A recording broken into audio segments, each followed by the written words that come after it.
Hello guys, আজকে কিন্তু খুব বৃষ্টি পড়ছিল। তারপর আমরা কিন্তু ছাদে গেছি, মানে ভিউটা এনজয় করার জন্যে। আর চলুন দেখুন কেমন লাগে আমাদের ছাদের ভিউটা।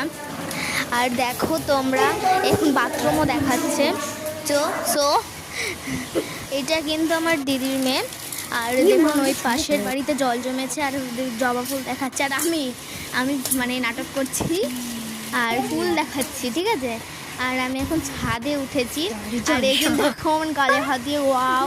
তারপরে আমার দিদি ছোট মেয়ে উঠেছিল আর ও নামতে পারছিল না, আমি ওকে কীভাবে নামতে হবে সেটা শিখিয়ে দিচ্ছিলাম। আর মানে ওই ক্লিপটা নেওয়া হয়নি ওর, তারপরে আমার নেমে বলছে যে তুই আমাদের ওই ক্লিপটা নিলি না কেন রে, এইটা বলছে গাইস। তারপরে মানে ও নামতে পারেনি বলে হচ্ছে যে ও মানে আমাদের সবাইকে বকেছিল। আর এই দেখুন আমাদের ড্রয়িং, ঠিক আছে। আর এখন আমি চুল বাঁধছিলাম, মানে যে হেয়ার ব্যান্ড দেবো বলে, মানে চুল মানে ক্লিপ দেবো বলে। আর আজকে ব্লগটা এইটুকুই, বাই বাই।